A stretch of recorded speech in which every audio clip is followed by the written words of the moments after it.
ఇప్పుడు for example మీరు చాలా బాగా ఇంటర్వ్యూ చేస్తున్నారమ్మా, మీరు ఎక్సలెంట్ అమ్మా, అసలుకి ఇటువంటి సమస్యకి చాలా దూరం నుంచి మా కాడికి వచ్చారు, ఇటువంటివి తెలుసుకొని మీ టీవీ ఛానల్ వాళ్ళు చాలా మంచి సబ్జెక్ట్ని సొసైటీకి అందిస్తున్నారు అని నాకు అనిపించింది.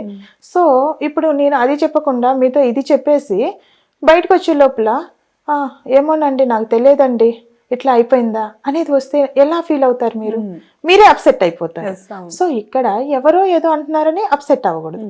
ఫస్ట్ థింగ్ ఇప్పుడు ఎవరో చెబుతారు, అరే పలానా కౌన్సిలింగ్ సెంటర్కి వెళ్తే డిప్రెషన్కి అంట, అంటే మెంటల్ వాళ్ళు అంట అక్కడికి వెళ్ళేది అనేది ముద్ర పడిపోయింది సొసైటీలో.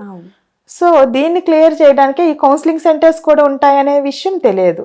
అంటే కార్డియాలజీ ఇష్యూ వచ్చినప్పుడు నీకు తెలిసిపోయింది, డెర్మటాలజీ ఇష్యూ వచ్చినప్పుడు మీకు తెలిసిపోయింది, ఇవన్నీ పాజిటివ్ థింగ్స్.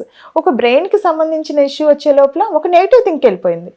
మరి ఇట్లాంటి అవేర్నెస్ లేనప్పుడు, ఇటువంటి ప్రోగ్రామ్స్ రానప్పుడు ఆటోమేటిక్గా వాడికి ఉన్న ఫ్యాక్ట్స్ ఎలా తెలుస్తుంది? కానీ మీరు చూస్తుంటారు కదా, ఎక్కువగా ఈ సొసైటీలో ఏ ఇన్సిడెంట్ల వల్ల చనిపోతున్నారు?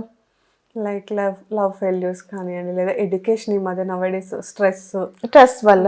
అంటే అది డిప్రెషనా కాదా? Of course depression.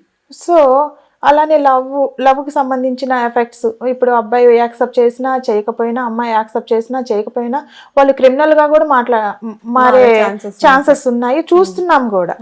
సో మళ్ళీ అనుమానం అనే ఒక పెనుభూతం లాంటిది కూడా స్టార్ట్ అవుతుంది. మరి ఇదంతా కూడా కౌన్సిలింగ్ లో క్లియర్ అయిపోతుంది కదా. దీనికి సైకియాట్రిస్ట్ వరకు కొంత సపోర్ట్ నీడ్ ఉంటుంది, కానీ మిగతా లైఫ్ అంతా కూడా ఇది ఉంది కదా.